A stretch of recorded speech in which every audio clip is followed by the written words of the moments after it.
ಚಲಿಸುತ್ತಿದ್ದ ಲಾರಿಯೊಂದರ ಇಂಜಿನ್ನಲ್ಲಿ ಆಕಸ್ಮಿಕವಾಗಿ ಕಾಣಿಸಿಕೊಂಡ ಬೆಂಕಿಯಿಂದಾಗಿ ಸ್ಥಳದಲ್ಲಿಯೇ ಲಾರಿ ಸುಟ್ಟು ಭಸ್ಮವಾಗಿರುವ ಘಟನೆ ತುಮಕೂರಿನ ಕ್ಯಾಸಂದ್ರ ಬಳಿಯ ರಾಷ್ಟ್ರೀಯ ಹೆದ್ದಾರಿ 48ರಲ್ಲಿ ನಡೆದಿದೆ.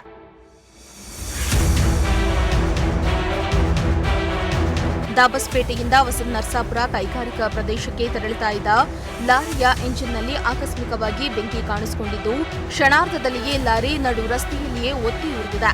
ಇನ್ನು ಬೆಂಕಿ ಹೊತ್ತಿ ಉರಿತಾ ಇರುವುದನ್ನು ಗಮನಿಸಿದ ಚಾಲಕ ಕೂಡಲೇ ಲಾರಿಯಿಂದ ಕೆಳಗಿಳಿದಿದ್ದಾನೆ. ನೋಡ್ತಿದ್ದಂತೆ ಲಾರಿ ಬೆಂಕಿಯ ಕೆನ್ನಾಲಿಗೆಗೆ ಸುಟ್ಟು ಭಸ್ಮವಾಗಿದೆ.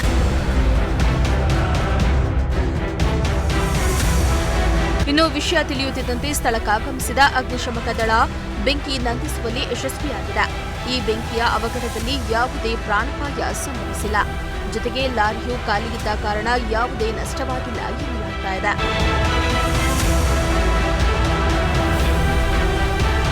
ಬೇಸಿಗೆಯ ಬಿಸಿಲು ಕೆಲವು ಸಮಯ ಇಂತಹ ಅವಘಡಗಳು ಸಂಭವಿಸಲು ಕಾರಣವಾಗುತ್ತೆ. ಹಾಗಾಗಿ ಯಾವುದೇ ವಾಹನ ಚಾಲಕರಾಗಲಿ ಸ್ವಲ್ಪ ಎಚ್ಚರಿಕೆಯಿಂದ ಇರಬೇಕಾಗುತ್ತೆ. ದೀಪಕ್, ಪ್ರಜಾಶಕ್ತಿ ಟಿವಿ, ತುಮಕೂರು.